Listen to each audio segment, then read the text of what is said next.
Hi, I'm Matt Finch, and this is Uncle Matt's D&D Neighborhood. And just to remind everybody, if you haven't subscribed to the channel at this point, please go ahead and subscribe.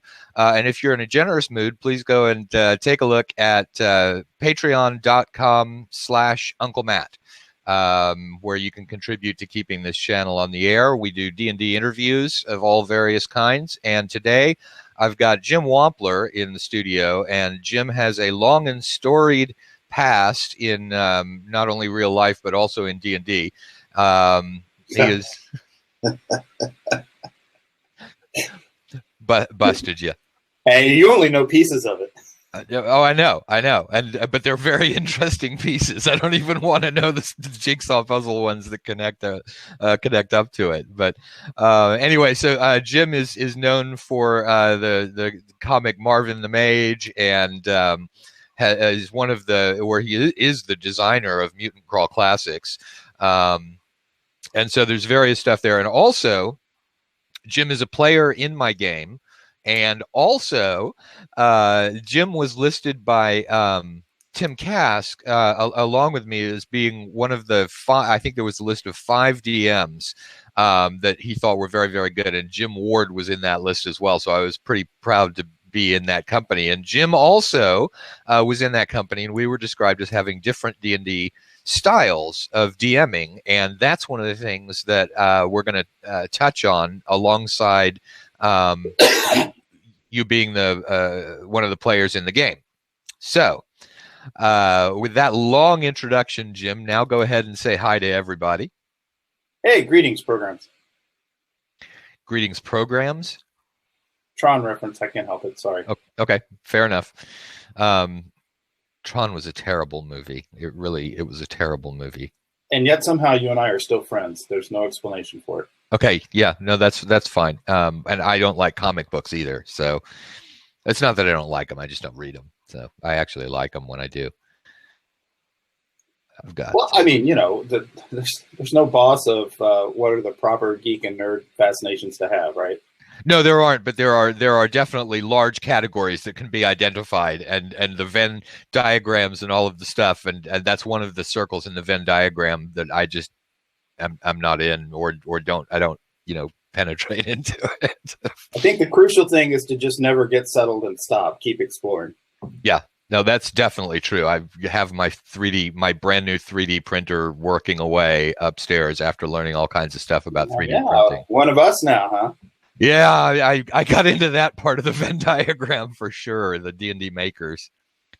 I mean, it's like having a 3D printer is like having a giant Cracker Jack box that contains whatever prize you want in it. Oh, it's amazing. It was like the crap that you used to order out of comic books, where they'd have the battle set with the tanks and the little men. And it's like you can make any toy you want with one of these things. And it takes a couple hours, and there it is. It's almost instant gratification. Wait, let's see. I'm at work, but here is I got mad because nobody did a good Jupiter 2 model from Lost in Space, and I had AutoCAD chops at the time. So here's a Jupiter 2. Wait, turn it a little bit because the light is eliminating the detail, and I got to put it on you. Hold on. Okay, now turn it and stuff. Oh yeah, I forgot. You got to make noise. And I worked this puppy up from the studio blueprints for the prop. Nice. So it's totally accurate. All right, so let's go ahead and start on the topics that we talked about getting into here, and I guess let's do the playing in my game first, and then in that we'll interweave the different D&D styles about, how would you have done something differently using your style? Because, it's not a matter of better or worse. There are simply different styles to running things. So why don't you talk a little bit about the stuff? Talk about when you jumped into the game. How did you jump into the game? This is the Swords of Jordanba game, by the way, that's on the YouTube channel. How did you jump in, and what was the feeling on that, and what was the development of your character at the very beginning, and so on? Well, first and foremost, thank you for letting me weasel my way in, because I started out as a viewer, as I often do, before you invited me to play. But as soon as I saw the podcast or the YouTube channel, the live stream, I was already busting you up with messages going, okay, whatever line there is to get in this game, I want my spot in the line. And the reason is I'm not I was thinking about that this morning on the drive in the office. I think maybe there's a type of creator that's more focused on making things than they are consuming things, and I got over that line. So I'm not a big podcast listener yet. I was on a bunch of podcasts, and I'm not a big fan of actual play YouTube channels generally. I just it's not that there's anything wrong with them or that they're bad or boring in any way. It's just I just was never my cup of tea until you started yours. And then all of a sudden I was watching the Swords and Wizardry version, and here you are running a game exactly like my brother used to run for us in 1980. And it just gave me the warm, fuzzy heart feels and the heebie-jeebies all at once. So I was a watcher, I don't know, from about 5 or 6 episodes in. And it was just all the ways, I since, the last however long ago that was, I started 39 years ago in 79. It's been a long trail, and I've gotten all used to some modern games that I adore, like Dungeon Crawl Classics, but here you were running something just like we ran. It's like seeing your old first girlfriend from high school, and she still looks great. It's like coming home in a lot of ways. I've had a lot of people describe it that way. That's a great way to describe the feeling. So I couldn't wait to get in, and you kindly found a spot for me. Let me, shoehorn my way in. And my first game, actually with you as a DM, I'm ashamed to admit, was just this past GaryCon. Well, it's not a shame to admit. I don't think I've ever been in one of your games. Well, we're going to get into that thing where I'm a fan of you and you're a fan of me, and I have trouble shifting gears between just being some mook and, okay, thank you for writing in Crawl Classics. Okay, great, thank you. I mean, you're welcome or whatever. Neither one of us take compliments very well. That's what. No, and that's something that both of us, need to work on. That we have a compliment taking workshop somewhere. We need to get, the people who are fairly good at it, like Tim Cask and people like that, and let them teach us how to do it gracefully. And I've walked by your tables at different cons and seen the action, like you and Bill both. So I knew you were great DMs. And when I was watching the Swords of Jordoba, you had a really great set of players too. And that's an important component. Oh, it's a vital component. I mean, that was one of the reasons that a lot of people who were, great players strategically, didn't necessarily get into that group because, not only is it just, you've got to have people who have a lot of facial expressions, and a lot of good players play with a poker face. And then also just, I picked randomly, not specifically, not randomly, I picked a group of people that I thought would interact really well. So, that was the thinking there. Well done. I think Ala and I probably bracket the age range, which is nice too. It's a nice spread of ranges. Yeah, it's a pretty wide age range on there.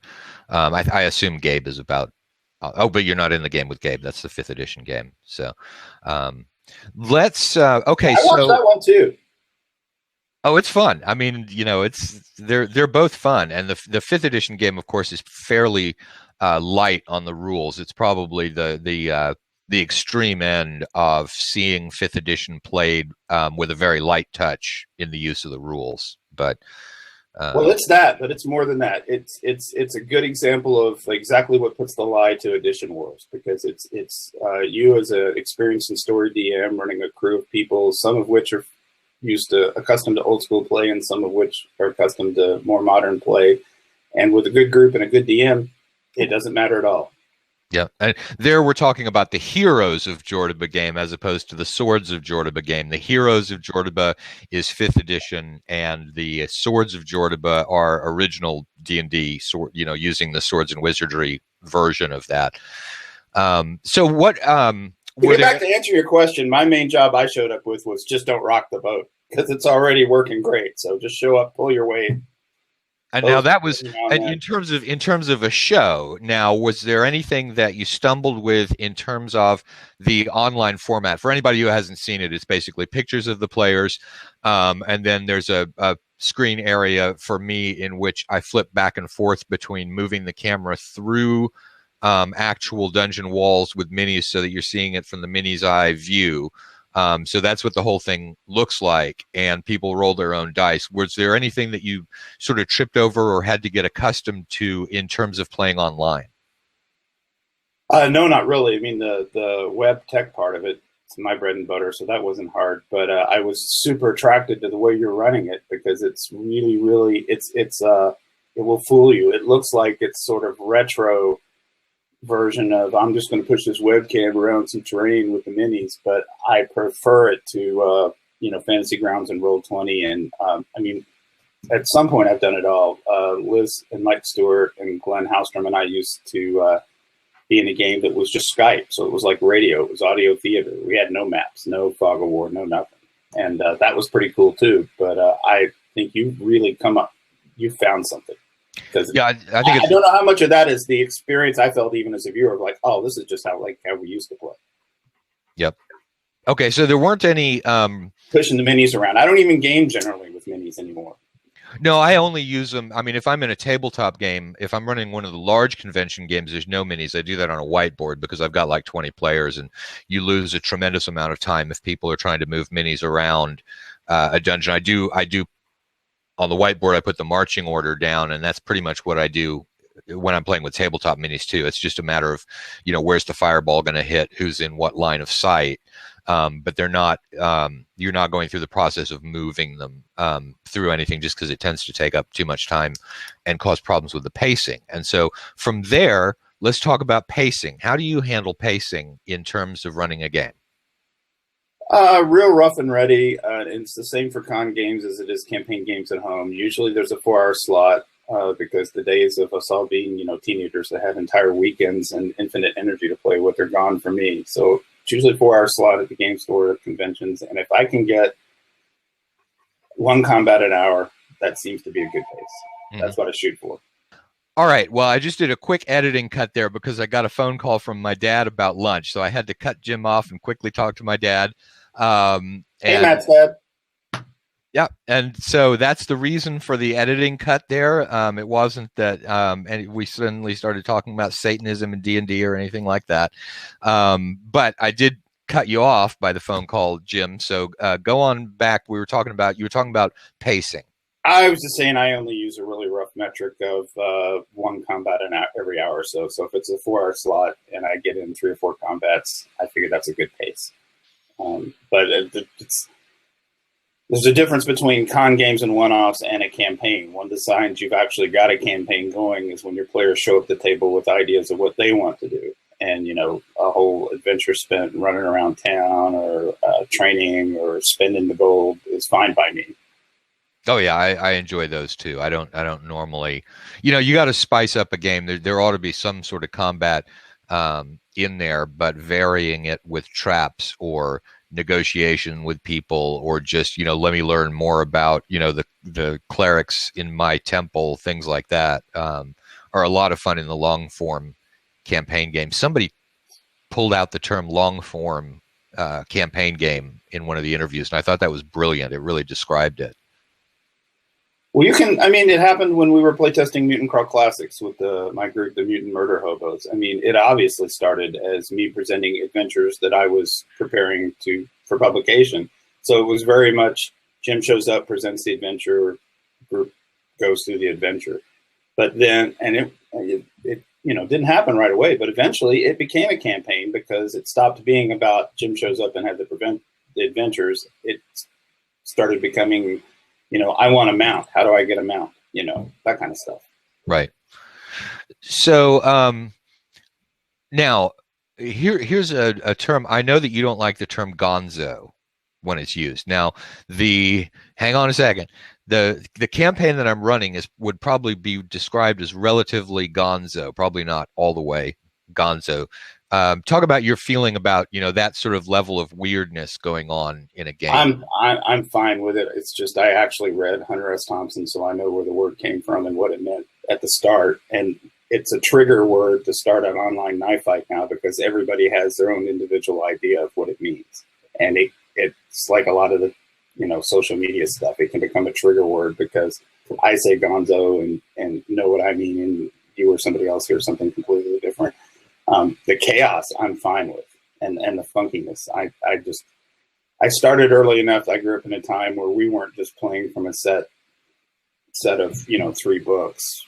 The first DM I had been running his campaign in college for years, and he had little brown books, Arduin, the Spellcaster's Bible, a stack of Dragon magazines this tall, all kinds of stuff came in, and there was genre mashing like crazy. That's what I think of when I say Gonzo. It's just the more pulp 1930s and 40s approach to fantasy and science fiction than what it later became.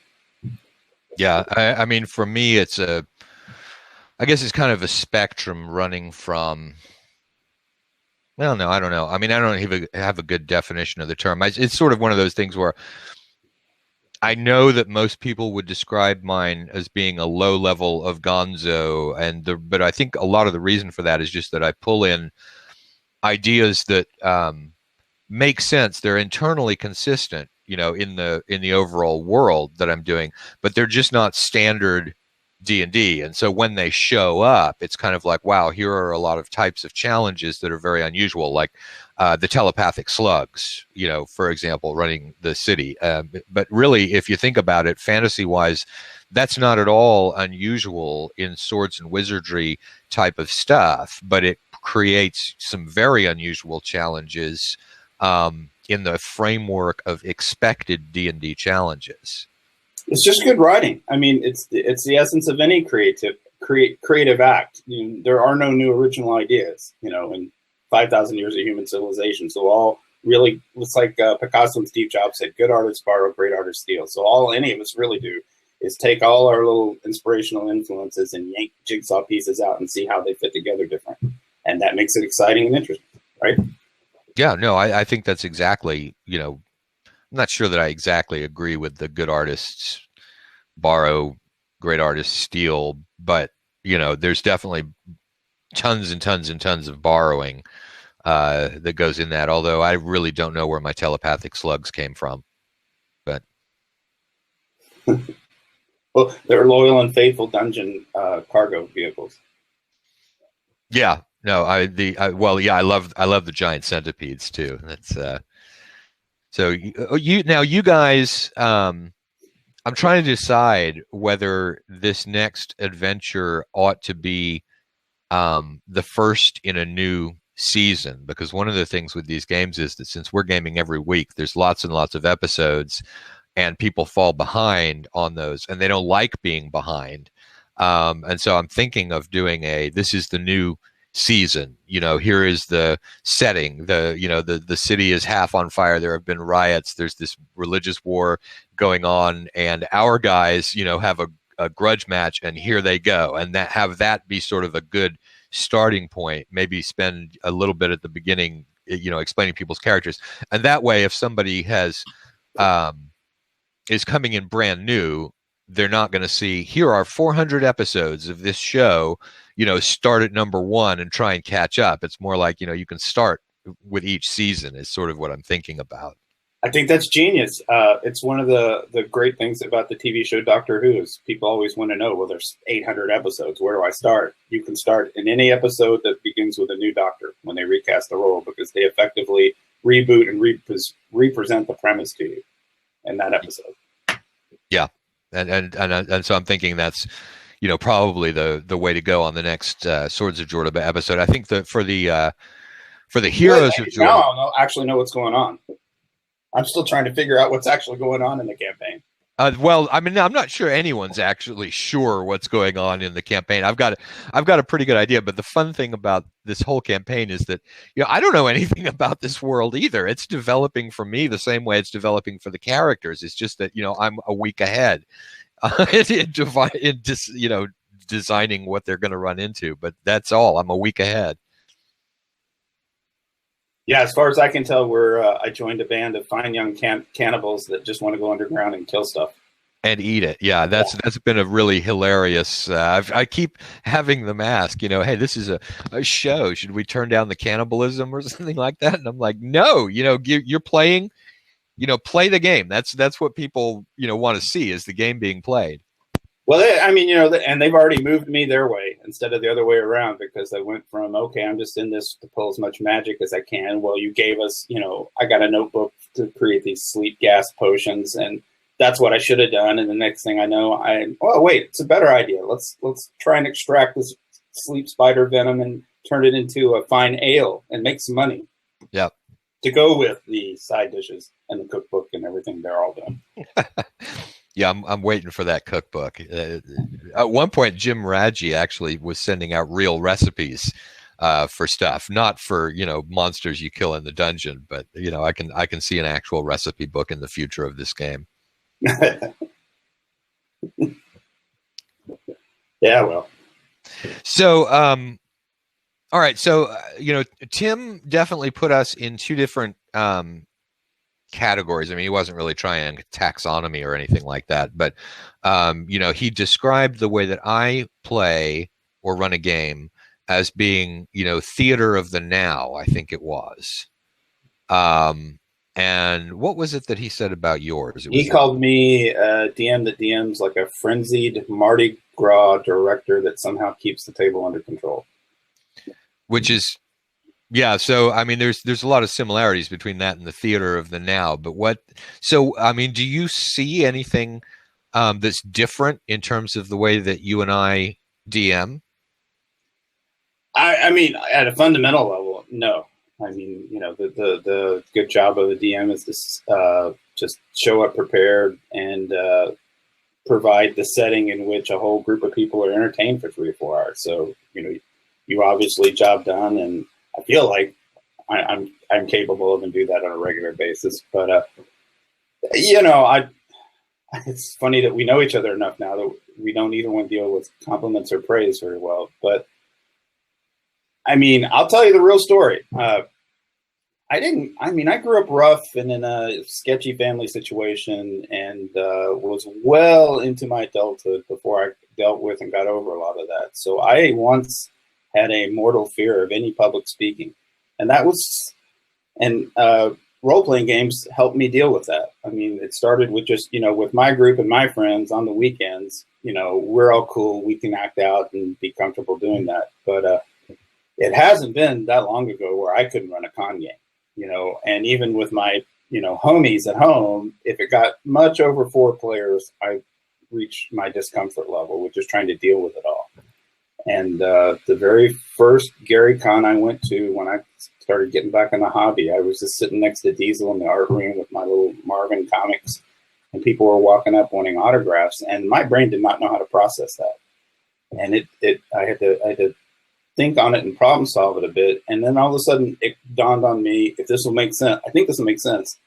I already know how to role play. So I just need to role play the artist sitting at the table hawking his comic books, and just perform that role. And suddenly that took all the pressure and anxiety off. And I just have done that ever since. So, now podcasts and interviews like this and getting up and running a whole, room of people. I did the DCC celebrity game at Gary Con, which was ultra ambitious to try and get Jolly Blackburn, Tim Cask, Diesel, and Michael Curtis and 4 random players all to cooperate. But it went fine because I just did what I said. The other thing is when I decided I had to, step up my DMing game at cons and stuff, I just studied. It's back to the good artist borrow, great artist steal. I just studied all the DMs I admired. So, and stole their bits and used them. Like Michael Curtis stands up and waves his arm around and occasionally does voices, So I took that. That's a pretty good Michael Curtis impression. Tim is there to have a good time and things go great, but don't screw with Tim. He'll TPK you.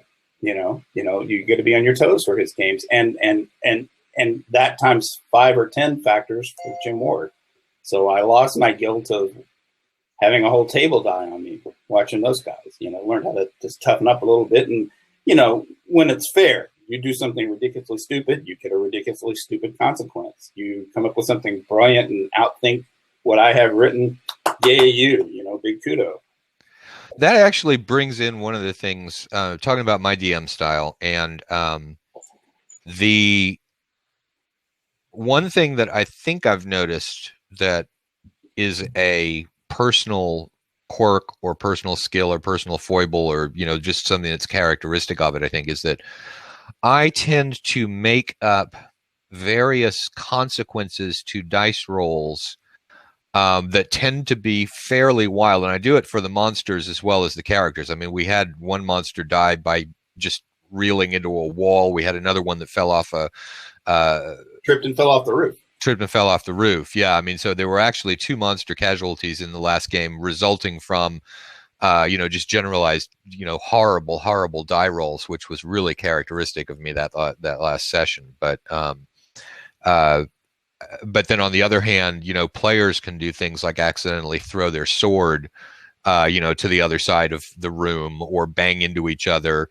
and things like that. And I think the sort of wide view of possible things that could happen, because they're all situational. I mean, it's me looking at a map, it's me visualizing a combat, and somebody rolls a 1, and I'm like, okay, well, in this particular situation, what's a bad thing that could happen? And that tends to lead to a lot more varied challenges, I think. And so I think that's one thing that's characteristic of the way that I do things. What's well, I've seen you do that, so I obviously agree, and that's part of Jim's personal philosophy on good DMing. If something really good or really bad happens, or if it's just something that's mundane but the story's dragging, it should be spectacular, because the coin you're winning in these games is just the story you're going to tell about it later.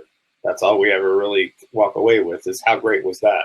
So if you TPK or you die, and you die spectacularly, which you should, then it's still a good story, even though your character died. Yeah, I mean, I think it's a lot more important to be spectacular than it is to be in any way realistic. If you were the one group in 8 that found the secret back door to the dungeon that I put in there that nobody ever found before, then I mean it shouldn't just be, okay, we found the back door and we snuck in sideways on the boss. It should be, we found the back door and got spectacular rewards for it. Yeah. One of the other things too that I like is another thing that might be characteristic, and it's only really characteristic in campaign games, but the players, the people around the table, love various kinds of rewards that a lot of people don't think about, like a phenomenally awesome hat. Right. I've seen people, not actually battle, but I've seen savage arguments about who was going to get this phenomenal hat that was out there. Stuff with food, I had one party that had their own personal chef once they started out to get into the higher levels.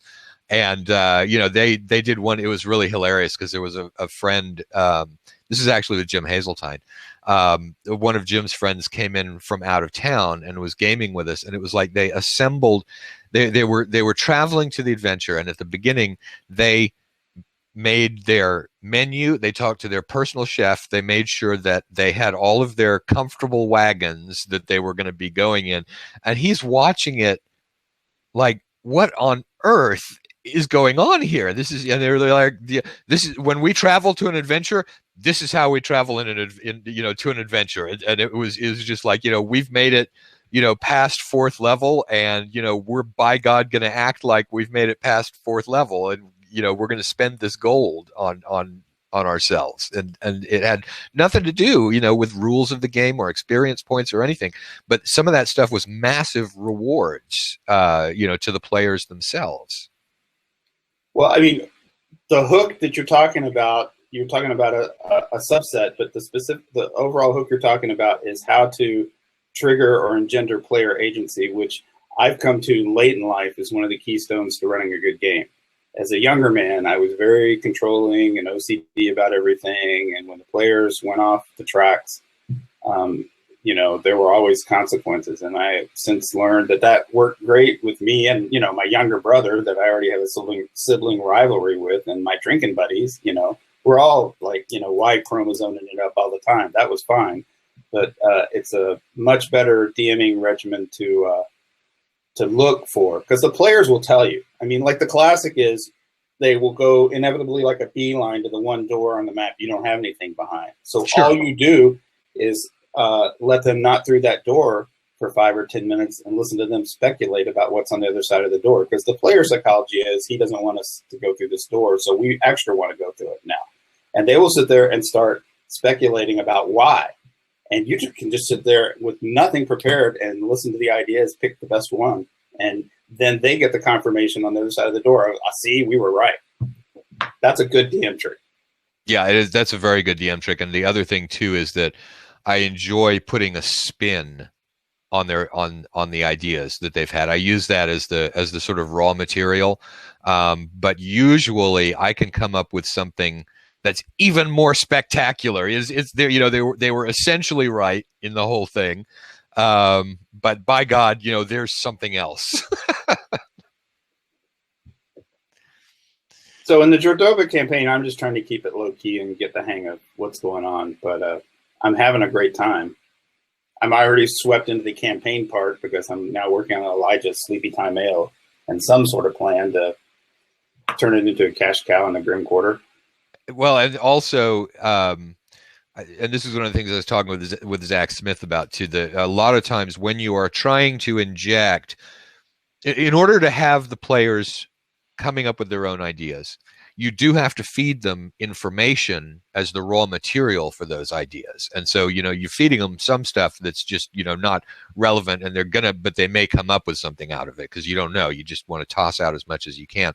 And usually the channels for that information are the clerics, with the temples and possibly some sort of divine guidance, and the magic users, because they're looking at books all of the time and talking to other magic users. Fighters don't generally tend to be, information conduits. Sometimes they're conduits for patrons hiring, an adventuring party, but generally it's a lower level of information, and thieves, lower level of information. So at some point, Elijah is probably going to become one of those information conduits where you build up your contacts, you discover something in books, and you're going to probably end up more connected with the framework, the outer framework of the campaign, the stuff that's not happening directly in the adventure than, for example, Allah with the dwarven fighter, and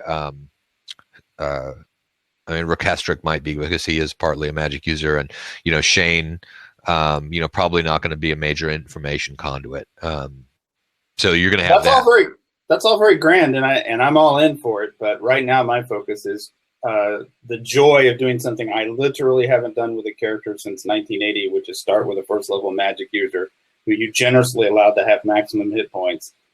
So with 5 hit points, and just see if I can get him up the first 5 levels without one orc's sword swing killing it. Yeah, I just on that, it's not a matter of trying to nerf the game. It's that it's irritating with magic users and thieves. It's irritating to have them just dying off, more than one in a session. So I've always done, the maximum hit points just to avoid the the breaks in the game during first level where people continually have to bring up new characters, because once you get to second level, you're a lot more durable.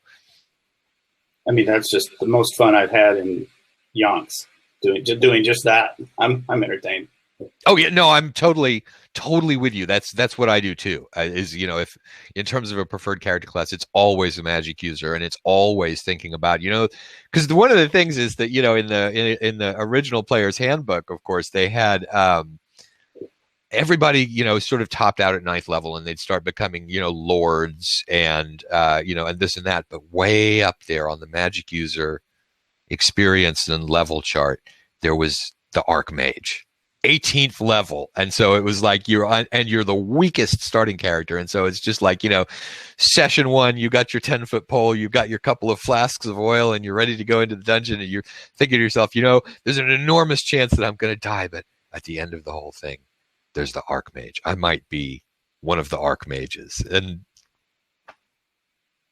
I mean, I've played Wizards and Magic users most of my career, although DCC taught me to enjoy some of the classes the way they wrote those. So I've expanded my repertoire, but your favorite is your favorite. And that's what, Marvin the Mage says. If you're not running the party by 5th level as a Magic user, you're doing something wrong. Yeah, there's that. That's definitely true. And I realize, it's just the stuff with magic users. I got, it's a lot of people just have a thing that they do because I guess I would like to be, an archmage. Well, I mean, even the level I'm at now, weasel my way up to third, I'm still just a big balloon animal going through the dungeon that everybody has to protect. But I like how just having a guy who can pop off 1 or 2 spells will turn a battle.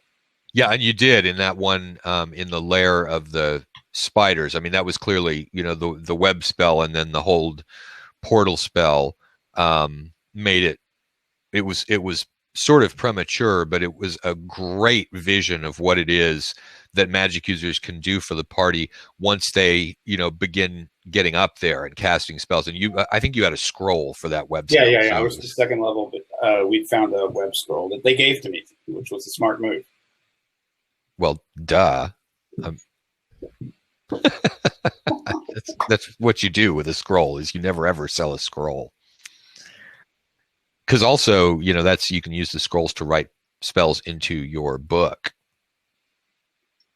Well, right, and you can get a scroll off under some circumstances. You can't get a spell off, and on and on. Yeah.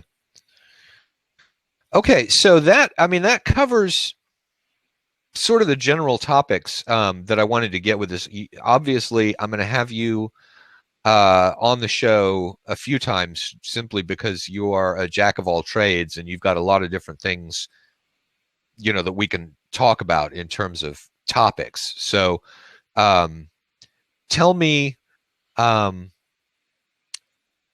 not going to say tell me what you're working on because I know that you're working on several different things. But I mean, what other interesting stuff might you want to raise in this conversation? The Reader's Digest version is it's raining Mutant Crawl Classics books on all the backers now, and some of the pre-orders from the store starting to happen, which is extremely exciting. Because it was like a 5-year pregnancy, and now the kid is finally out.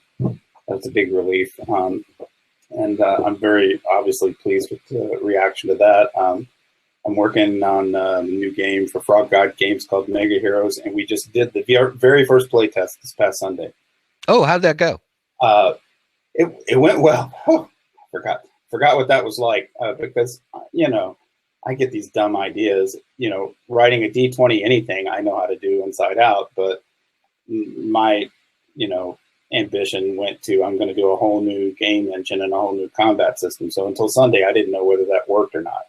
So this is why I love my home group, the Mutant Murder Hobos. They show up to playtest this game, and the only thing we're there to do is run a couple of combats and for me to find out if it's broken or not. Does it work or does it not work, or are there problems? But my players show up and they are just hammering me, with every gun on the destroyer all at once, trying to, but I have the movement power super speed. Shouldn't I be able to vibrate through that wall? Just working me unmercifully.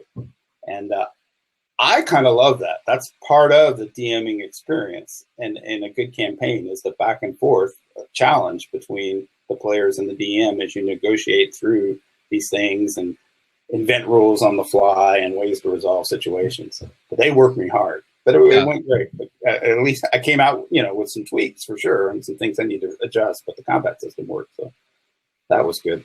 Yeah, no, that's excellent. That's the sort of the core thing. You just described really the way that normal adventures go. Also in any sort of game. I mean, the players are trying to think. The difference is that you've got, that your rule book has already thought through a lot of the things like, what happens with invisibility, such and such, so that you can focus on the more interesting stuff. And you've just got some answers to the basic game physics, that keep things. Well, yeah, that was kind of, I'm just there to test this, and they didn't care. They pushed every button they could find, I arguing about line of sight because one character is this many feet flying and the other one's got a corner of the skyscraper in the way. And I haven't even written those rules yet, so. Arguing amongst themselves, but it was good. I keep going back to the DMing thing that we were talking about. That's part of good DMing, and one of my beefs, one of my pet peeves, is how much edition war and rules arguing goes on that is really about poor DMing or poor playing. How do you mean? No, maybe I don't. What do you mean? Topic for a whole show. Like, you've been around as long as I have, so there's been this back and forth tension in various editions and rule systems on how much power the DM has versus how much agency the players have. When it's a good DM and good players, that's completely unneeded. You can't write a rule that will stop a bad DM from being a bad DM or a jerk player from being a jerk player, but people have tried for like 30 years. Yeah, I mean, it's sort of the holy grail that game designers have been working on, because I agree. I got into a lot of this shit about edition wars very early on because I wrote the quick primer for old school gaming, and so that sort of made me a flashpoint for that whole argument about DM Fiat and so on. But the now I've forgotten where I was going with that, but it's definitely, if your players don't trust you as a DM, you're going to have a bad day. If the DM doesn't allow the player's agency, he or she's going to have a bad day. Yeah, it's going to be a mix. It's going to be a mix. And I think, my theory, sorry, I bumped the desk. My theory has always been that it's, one of the things that a lot of the modern game designs have tried to do in order to provide that backstop against the inexperienced or the bad DM has been to remove the DM Fiat. There is a rule. The DMs are subject to all kinds of rules. When something happens, this is what you do. And that gets in the way of, for example, my playing style, where it's like if you roll a 1, you're looking at something situational. My thing is that when you eliminate DM Fiat, you eliminate a lot of the ability to do situational resolutions. It's still got to be a mix because the players have got to have the ability to think creatively, or why the hell are you playing the game at all if they can't think creatively? But you also have got to keep the handcuffs off the DM as well, I think. Well, I obviously agree, because everything I just said, like back to stealing parts of my DM style from other people. There's a guy who's written a little for DCC and has a podcast called Drink, Spin, and Run called Adam Miskevich. And he came down from Ypsilanti or Ann Arbor to run a game for us here locally in Cincinnati. And he's the first guy I happen to ever see who rolled his dice prominently out in front of the screen. Yeah. I'm already in my 50s at this point, and I looked at that and I went, and I saw how that increased the drama and tension in the battles at the table for the players. I said, 30 years of rolling behind the screen, I'm switching to the front. And then quickly learned that when I have to fudge, anybody that says they never fudge, a dice roll is a liar. We've all done it. I could just check the DCs in my head and come up with something, pull something out of the magic hat to fix it. But that's a trick I learned, and I just observed it by watching Adam, because now my players know when my D20 goes in a hot streak, it's happening right in front of you. So it's talking about two kind of adversarial relationships, one that's enjoyable and preferable, and the other that's a bane to good gaming. And the good kind is more like sibling rivalry, where you're competing with the DM back and forth, negotiating this battle or how that spell works. You and I did it with the whole portal, the half open door with the spider in it. I had an idea how that might work. You ruled that it worked a different way that was even better. And I walked away with the experience of, okay, that's cool. And now I know how whole portals work in Matt's universe. Yeah. No, it's I'm very, very comfortable with the ruling on that if the spider was the thing blocking the door, then it's the portal as far as the spell's concerned. And I could do a whole, description of, cool stuff about how the magic works behind it. And, but that wasn't the moment because we were in hot combat right then. So I don't know. You got me speechifying. I don't know if that made sense, but no, it totally does. I think that's, exactly right in terms of the way that a game's got to operate. The sibling rivalry thing and the trash talk. Trash talk between the DM and the players is excellent. I think a lot of people look at that and they see a killer DM because they're talking, especially on the internet, of course, which garbles everything. But when you're like Tim Cask being like, I'm gonna try and TPK these, total party kill these players. And they're like, well, shit, then we've got no chance if you're out there and you're just saying that you're going to TPK us. But it's not, because what the answer is, oh, hell no, we're going to totally outthink you on every thing and out tactic you, and you're not going to be able to TPK us. And that you just reminded me of a great story that I can accept much more easily than I can an outright compliment. I mean, Tim going on his curmudgeon in the cellar thing and rating us as great DMs alongside people I have immense respect for. Tim is my friend. I mean, like, one of a handful of close friends I have. So that's what my brain does with that. Well, except I wasn't aware before then that Tim had paid the slightest attention to how I run games. I didn't either. I mean, in terms that's that. But on a drive back from GaryCon 2 GaryCons ago, we're just, we got 7 hours to kill. So we're just going at it nonstop like this. And Tim looks over at me and goes, you know what? I've decided this is the first GaryCon. I picked up one of your tricks. And I'm like, really? What'd you do? And he goes, well, prior to this, when Tim would run a con game and 45 minutes in, the players would do something insanely stupid and I'll die, Tim was like that guy in Reservoir Dogs. He used to be like, oh, well, I guess TPK, we're done. Who feels like a taco now? And off he'd go. So a couple years ago, he said, I've stopped doing that. I'm going to do that thing you do now, where if there's a TPK early in and there's still hours to go in the session these people pay for, then I'm going to just switch the action to parallel universe 1148B. And have everybody erase their damage, and that thing didn't happen because they showed up, for a 4-hour session, and that to me meant something. I took that as high praise.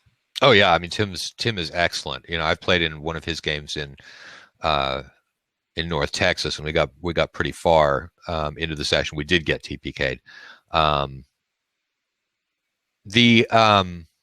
Now, okay, so one thing I wanted to say is that Tim Cask, the guy that we're talking about, he was the first editor working for TSR in a significant capacity. He began with editing what was the second supplement to the little boxed D&D game that started everything.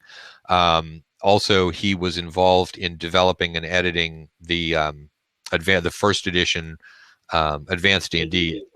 And he has a show on YouTube called Curmudgeon in the Cellar, and it's listed as one of the selected channels over on the side, or it might be this side. I get mirror images on the screen, but anyway, one side or the other. There's a list of featured or selected channels on mine, and Tim's on there. So if you're interested in seeing his stuff, he doesn't do interviews. He does a lot of recollections. He does a lot of his thoughts on things, but it's great because I think he's sitting in his actual cellar. He's got a Union Civil War cap that he wears for it because of his hair, and it's great. It's a lot of fun to watch. I wish he had a webcam set up like you, where he could pick it up and give you a tour of the cellar, because there's everything in that place. There's a pinball machine in the corner. There's a pool table nobody's played pool on in 10 or 20 years because it's just got stacks of crap on it. And it might be the latest Kickstarter board game Tim bought, or it might be a stack of original Phineas Fingers art that he found in his files that day. Oh my God, he's got some original Phineas Fingers art? I've gotten to hold them in my hands. Geez, that's pretty cool. Hey, listen, I wanted to circle back to something that we were talking about, which was Adam Miskevich and rolling the dice out front. And I think he's got a blog, or somebody was talking about that as a thing. And so I've started doing that. I don't do it always, partly just because there are some roles that I don't want the characters to be able to get information from seeing the results of the dice rolls. But in combat, a lot of the time I'm rolling out front, partially because if I do some sort of bizarre result, I want people to know that you can look at that die and it's a 1. Or we had one where our thief Shane literally rolled a 0-0 for his move silently. Bang.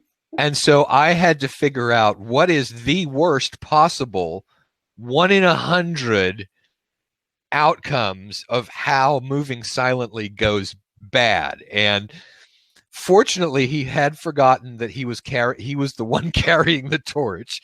So I had him doing his move silently as the light moved along with him. And there were the trips, and I think I had him go yes when he got.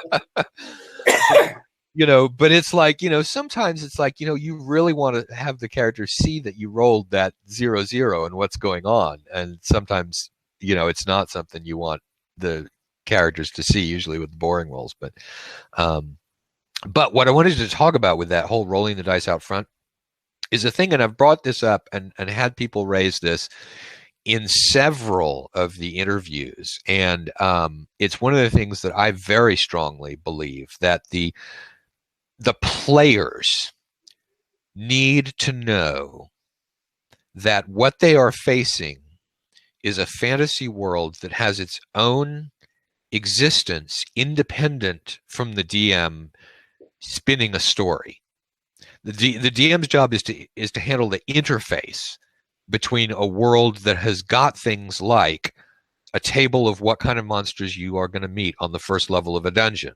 It's not just you making it up, that there's a thing out there for them to beat so that they can win against that world. They're not trying to necessarily win against the DM, but they really want to know that they've honestly earned their heroism in that world. And so one of the factors in doing that is rolling the dice out front to show that you're not fudging rolls. I've had phases. I think there were times when I fudged rolls, and then other times when I didn't. For the most part, I don't do that now, because I enjoy figuring out what's going to happen on the non-fudged roll. And if there's something that absolutely must happen, I'd rather fudge the drama of the result rather than fudge the number. See, we are of a single mind about this. I couldn't agree more wholeheartedly. But it's a level of sophistication DMing, and if you're a younger DM or you're aspiring to better your game, it's not hard. It just takes lots of practice. I mean, thinking on your feet. I'm not particularly good at that. Suddenly in the middle of a game, I have to pull something out of my butt to explain what happened in the game. I'm not especially gifted at the spontaneous thing, but I am sitting on 30 plus years of game experience. So some similar occurrence happened, in my brother's campaign. He ran that campaign for 10 or 15 years. I used it as an endless resource for why that just happened the way it happened. Yeah, I think I'm pretty good at the spontaneous stuff, but there's a downside to that as well, which is that there are two downsides. Number one is you got to remember what you did, because the players will justly use it against you later on as a resource, like the sleep gas. And so there's that. You got to write down your notes. That was one of the things in the interview with Scrap Princess, and then the other thing is, you get started spinning spontaneous stuff, you're likely on a track where you're going to have to keep doing that for a while, as things get weird, because once you or live with the spin, you spin. Yeah. I mean, it's like the Dr. Omnibus character that's in there, who I think is a wonderful NPC and is totally going to keep showing up in stuff, because he's also well tapped into a lot of stuff in the city, so he's going to be a good information source. But he started out on a page of paper, and I think all that it said on there was discreet doctor and barber, and that was all. And it turned out to be, when people walked into the shop, all of a sudden it's somebody wearing a plague doctor mask, and no one's sure whether it's a kenku that's got a beak in there or whether it's a person, wearing a beaked plague doctor mask. And there's bizarre stuff on the walls, and since he's a kenku, he's a member of one of the murders. And so he just had a little symbol of one of the murders on the thumb plate on the latch, and Skeeter absolutely freaked out when I started saying, okay, so just as you're putting your thumb onto the thumb latch, you see that there's this little imprint of a feather on the thumb latch. He was sure that he was going to blow up or something. I saw that one. I saw that. I was watching that. Yeah, and all it was here's the little thing. It's just a little tiny piece of information that I spontaneously get. But I know that the guy, they're not sure if he's a Kenku. I'll go ahead and give them the clarification that he's a Kenku. Here's the symbol of one of the murders, but it's one of the murders that, you've got an ambiguous relationship with. So it's just, here's a little point of information. It happened to be on the thumb plate of a latch. And it turned out to be a great pacing drama moment as Skeeter was sure that he was tripping a trap just because I was describing it. This is the essence of good DMing and consensual storytelling. And I know that the idea that both the DM and the players are telling a group story together, that can be phrased in ways that are problematic. But that's the essence of it working exactly the way it should, where you start out with an NPC who has a name and a very short description. And as the players interact with that NPC, you're like the computer that runs the holodeck on the other side, adding to his bio, adding to his what he knows and what he doesn't know, and what he can do, he can't do, in response to what the players need. Yeah, I mean, I think one of the things is, as a DM, I expect to have a good time at the table. And I think that one of the things that is... Here. DM should have fun too. Yeah, no, I think, and there are some people who sort of don't think that they should. And it's, but the DM is seeing the story unfold as it happens, and hopefully the DM will be as surprised at various times as the players are surprised at usually other times in the game. But yeah, I'm not gonna lie, it took me a few decades to learn to enjoy when the players figure out something that I hadn't accounted for. Oh yeah, and then now that's as good a time for me as it is for them, but it didn't used to be that way. Yeah. Yeah, no, I mean, there have been times when I surprised players, and I think this mainly happened at convention games, but they would win something, and I would be like, "Yes, you did it!" They were just sort of like, "Well, 10 seconds ago you were trash talking us about this," and it's like, yeah, but I enjoy, when both sides win. I certainly enjoy it more when the players win than I enjoy it when the monsters win. But I'm gonna give it my best shot with those monsters, but because otherwise, when I'm rolling those dice for hits out in front of the screen, I tend to rock back and forth. Sometimes I'm like, "Oh, wham! He just critted you, yeah!" And other times I'm apologetic. I'm like, "Oh, sorry, he hit you." Yeah. I think that covers most of the thoughts that I had about comparing our DM style and talking about how we DM at convention games, and also working in, sort of beginning with the issue of people wanted to see interviews with the players. So they've seen now an in-depth interview with you. I've already done one with Zach. Maybe I'll do one a little bit about the campaign. But I've got Gabe still to go from the 5th edition game. I've got Jim Hazeltine, and we will see whether he and I think it would be a good idea for us ever to talk in public about stuff like that, because he's, the equivalent of your brother. We've known each other since we were 5, and it just might not be. It just might lead places people don't need to know, about about childhood. So we'll see whether I do him. But I'm going to roll through the players. But I wanted to pull you in on here because there was stuff other than the playing. Given that we both share that sort of, we're on Tim Cask's list and we were in different categories, that seemed to be a fun thing of, let's talk about, how from what Tim perceived, what are the differences that we perceive? Well, Tim was very kind and generous in his assessments. Oh, I think he was too. But, the fact that he came down, and clearly he didn't intend it as an exclusive list, but, just the fact that, we were alongside Jim Ward in that whole thing, and Jim is just a legend in terms of, now he's a legend in terms of killing characters. But hey, I only ever survived one Metamorphosis Alpha game, and it took me and Mike Curtis sitting on 7 other people, like the worst kind of player you want. Well, we're going to go over here to this grass. No, you're not. Right. Survive. You see this thing with a flashing blue light. Well, I go up and touch it. No, you don't. We're going the other way. 4 hours of that, and we were so bad because we got down to like 20 minutes left, and Mike Curtis and I just decided, okay, now's when we just stall for time. Right. Yeah. No, get out of this with one. I survived a Jim Ward game. Yeah. Yeah, because I mean that's like a It was my only one. It wasn't his. He's badge of pride on that one. Yeah, I got TPK'd by Tim Cask. I may have to go play in another one of Tim's games just to see if I can be like I survived a Tim Cask game.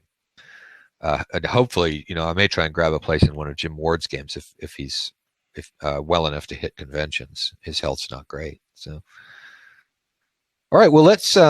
Anything else you want to say about DMing styles before we log off on this one?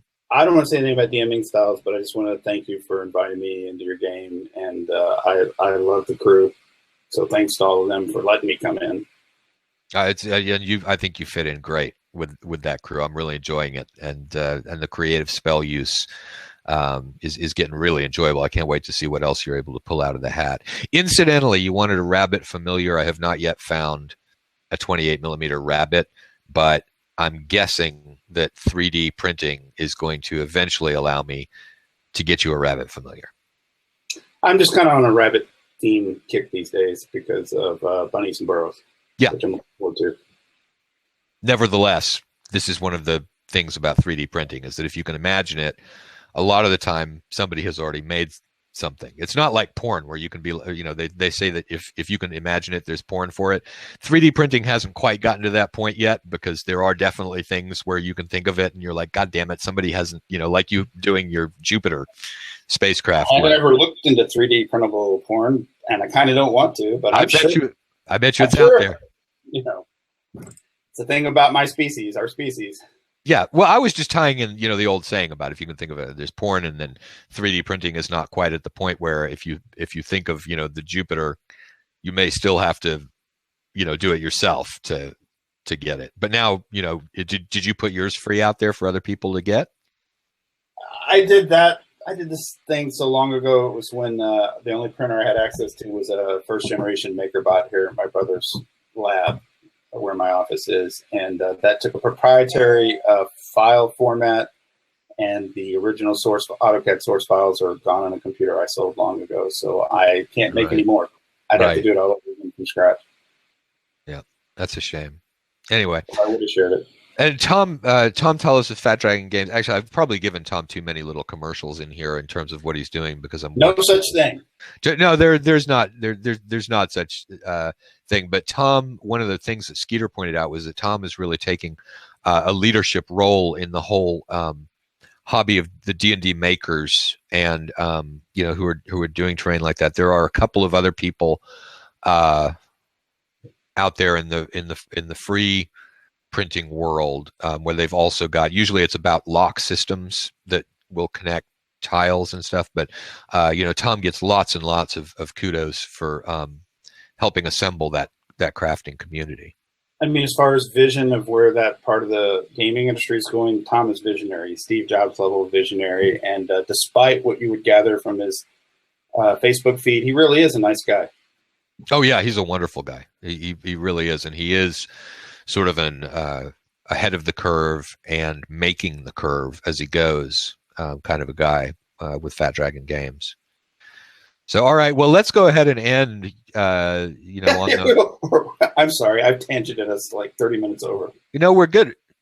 No, I don't have a time limit on these. Also, I've got the phone call from my dad in the middle there, so that cuts out, a couple minutes. But so, yeah, we'll go ahead. It will be fun. I want to get together a few different 3D printer people for not exactly a panel discussion, but getting a couple of crisscross views of resource, what's out there for 3D printing, how do you do it, and just sort of do a thing about that, because I'm just got one, so I'm excited about it. Well, it's a good time. I mean, it's still like where personal computers were in the late 70s and 80s. It's not, push button home use yet. It's still a little bit hobbyist, but it's fantastic, and the price points just keep dropping, where now you can get an entry level printer for a couple $300. Yeah, remember when inkjet printers cost that? No. Yeah. And we bitched about it, and now they're like $80 until you buy the cartridges. Well, yeah, this is ink. 3D printing is the opposite. That plastic's cheap as hell. Well, it's not as cheap as plaster. I've used up 1.5, and I think I'm going to order more tomorrow, but I've got the printer running 24 hours. So Do you know if you? I do not have the skills to do this in my garage, but I'll issue a challenge to Jolly Blackburn. I saw a YouTube video where a guy figured out how to recycle his 3D printer plastic, and he just did it on a workbench in the garage and set it up where all the scrap went in a funnel, got heated, and re-extruded into filament. You know, I've seen a couple of people talking about working with that stuff with lighters, and so I tried doing it, and boy, it freaking caught fire. But is there like a way of molding? What do you do with your used film? You just toss it? I'm the wrong guy. Tom Tullis could tell you this inside out. There are people trying to turn 3D printer technology into injection molding plastic.